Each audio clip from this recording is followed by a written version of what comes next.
Hello everyone, welcome back to Car Fix. Today I've got another review on the channel and it's going to be the Thrustmaster ESWAP S Pro controller for Xbox. I've recently bought this control pad off Amazon on offer around Black Friday. It was £85.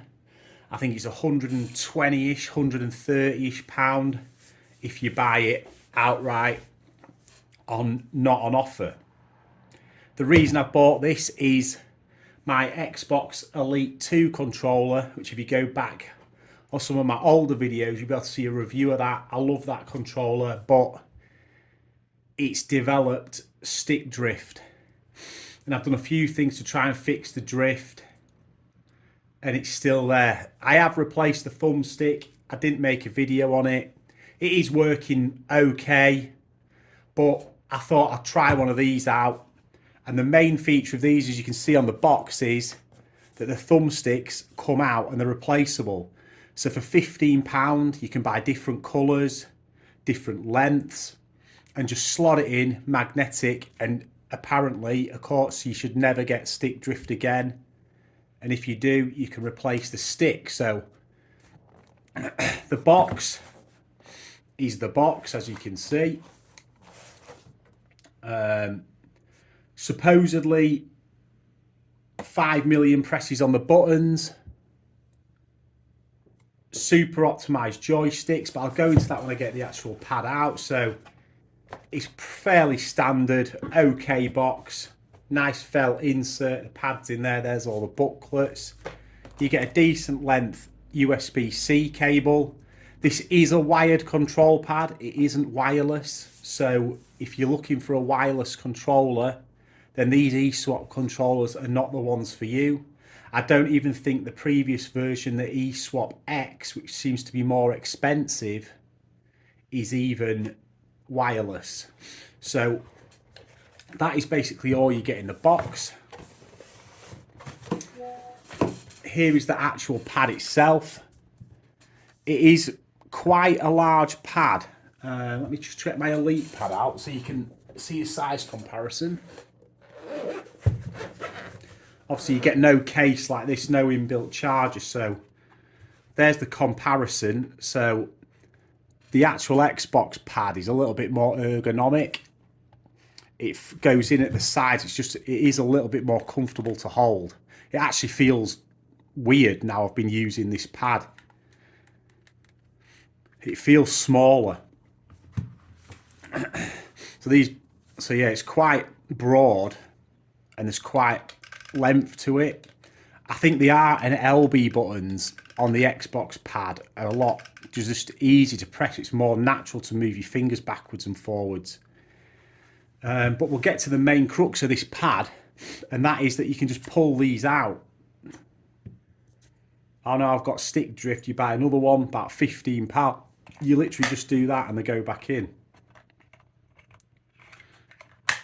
It's ready to go again.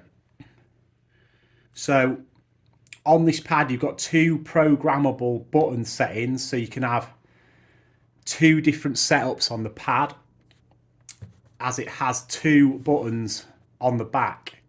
Say the Elite pad has 4. Personally, I only ever use 2. As you can see, I've only got the 2 sticks in there. I just use it for jump on FPSs. It's got the trigger stops, so you can have them on loose if you're playing, say, a racing game or something, or you can put them right onto tight, so the clicks really snappy if you're playing like an FPS or something like that. Personally, I think it does feel a bit more plasticky than the Elite pad, and it's a little bit lighter as well, obviously because this has got a massive battery built into it. There's no battery in this, it is wired, so it is a lighter pad, which some people may like for longer gaming sessions. Personally, I do prefer the paddles on the Elite pad to buttons, especially with this being a wide-ish pad. I think if you had small hands, you'd probably struggle to hit them buttons without shifting your hand. The actual face buttons though, the A, B, X, Y, they feel really nice on this pad. You can hear them clicking. Like, they feel real clicky, real nice. It's the same with the D-pad. You just don't get that clickiness with the Xbox pad. They feel spongier.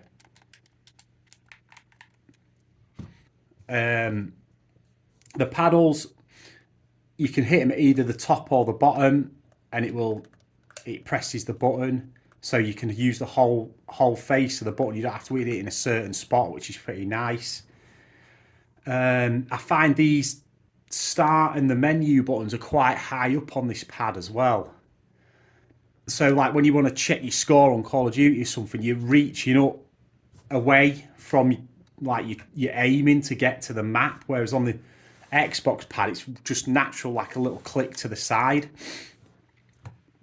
However, this pad, I don't know if anyone knows who's watching this, but there's a guy on YouTube called the Tactical Brit. He's one of the best controller players on Call of Duty, and he uses this pad.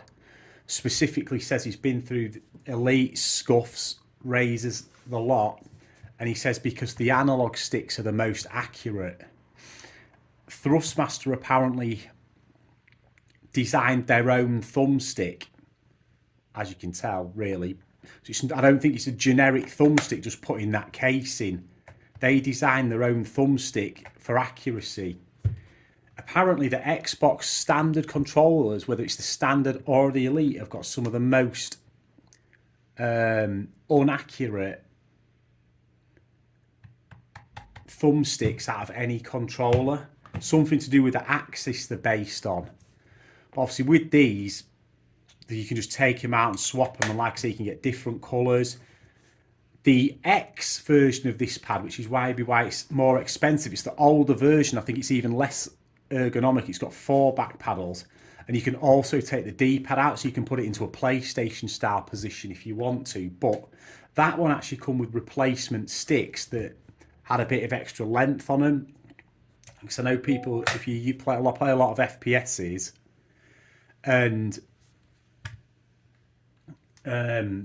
you like that extra length on your aiming stick, you obviously don't get any of the additional parts that you get with the Elite controller, and obviously these aren't compatible with it. So I have got some control freaks that I put on top of there just to raise the aim stick up. But overall, this pad, at the moment, I cannot fault it. It took a day or two to get used to the size and the shape of it, but now I've gone back and held this again. This feels weird. £85 with replaceable thumbsticks that are super accurate. The buttons feel super clicky. If you don't mind it being wired, I think it's a very good controller. Like, really good. The buttons feel great. Replaceable sticks. You've got the trigger stops. You've got the rear buttons. You've got 2 programmable different profiles. So you could have one set up for, I don't know, if you play a game like Sim City or that has loads of different button maps, you could map all sorts all over the place. And then you could have profile 2 set up for, say, COD or something. The software you get with this that you can put onto a PC, connect it to a PC and set up, you can adjust everything, the triggers, the dead zones, the amount of shift, the full button profile. The software is really good, and I know the Elite controller has pretty good software, to be fair with it, but this is as good, if not better. The X doesn't light up like the Xbox controllers do, which some people might not like, but these buttons here do light up to tell you what profile you're on. It's obviously got the share button with it as well, so it is one of the more modern designs of the Xbox controllers. And overall, I really like this controller. £85 I got it for, like I say. Interchangeable thumbsticks is the main thing. Do I like it more than my Elite? I'd say it runs side by side with it. I think with that being wireless, it does give it a bit of an edge. And I think when you hold this, the rubberized grips and the plastics feel really smooth. The build quality on the Elite pad, or at least the plastics used, feel a lot nicer. This is quite slippery.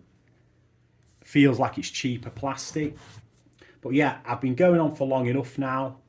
If you fancy something different to an Elite pad, because you are constantly getting stick drift with them, or stick drift with general Xbox controllers, then I would 100% say that these pads are well worth the money. And it's by a decent brand, Thrustmaster as well. You're not buying a cheap branded controller like some of the others. So yeah, I'm going to leave it there. And if you like this video, hit the like, favourite and subscribe. And if you've got one of these pads and you're watching the review, let me know what you think about it. I've had it now for probably 3 or 4 weeks. What's it like with long-term use? Are the sticks as good as they say they are? They say that they can apparently last 2 years before they'll get stick drift, even with massive usage. So they'll get replaced under warranty if you get stick drift within 2 years. And if you get stick drift after that, £15, you've got yourself a new stick. Instead of having to send it off somewhere to have the thumbsticks repaired, or buying yourself a new controller when they're like £100 if you've got used to the rear buttons and whatnot. So anyway, yes, I am going to stop talking this time, and we'll hit the like, favourite, subscribe, and I'll see you on the next video. Peace out, people.